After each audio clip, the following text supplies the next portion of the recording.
by the door over there. Come on All right. in. Come on in. Is that Sharetta? All right, so Miss Carissa is an entertainer. I am. She's an actor. I don't know if you all got a chance to see the Goodman presentation of The Color Purple last summer. She was one of the main singers. Come on. And she made it rock.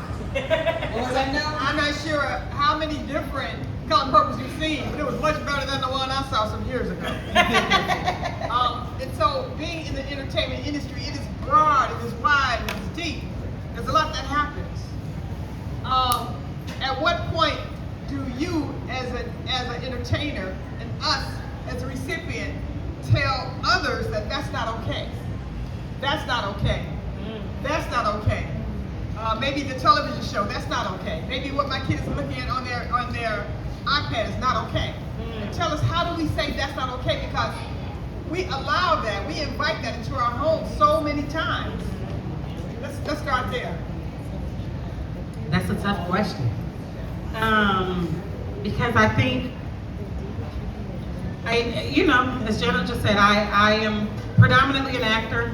I do a lot of theater here in Chicago, and I got to do The Color Purple, and I was a church woman singing it Sunday morning. That was for you, Byrd. Just to give us a little bit more. But I think I also write. I write plays and I write musicals. I'm currently in residency at the Goodman Theater as a playwright. I'm a 2026 New Stages resident playwright at the Goodman. And I think it starts I think it starts with the stories we tell, the stories we write. And so when you say, at what point do we tell people it's not okay? I do think about The Color Purple. It's one of my favorite books and stories. And there's so much in that story. And it's interesting because, fun fact, if you did not know this, there's another book.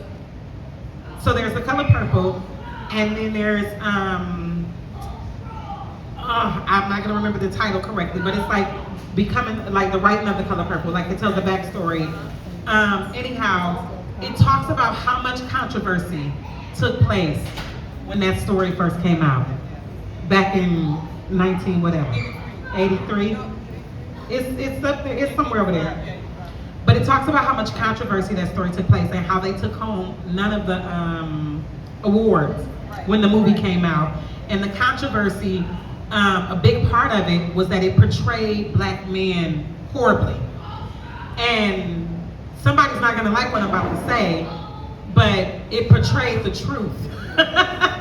And we don't like the truth sometimes. And it's not about portraying the whole of a black man horribly, but the practice of that time was that there were black men who committed violence on black women, whether abusive physical violence, verbal violence, or sexual violence.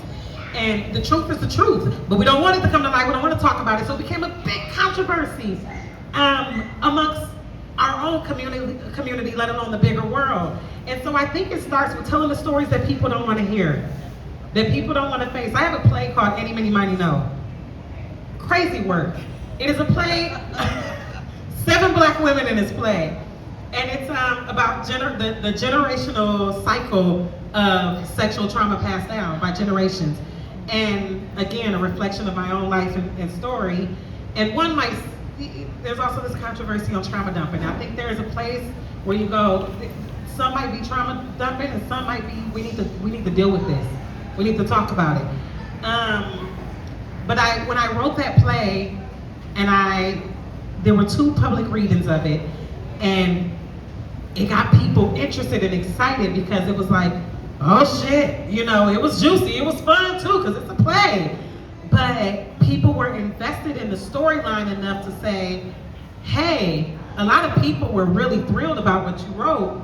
Can we talk to you about producing it? And the first company that asked me that, he said, great, but can we change this, this, and this?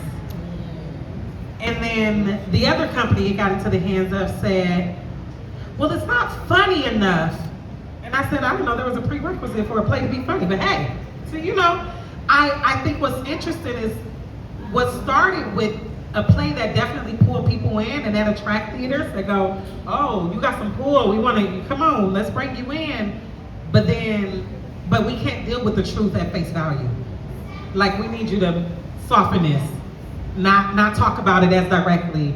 And I think we need people who's bold enough to just tell the truth and let it be the truth.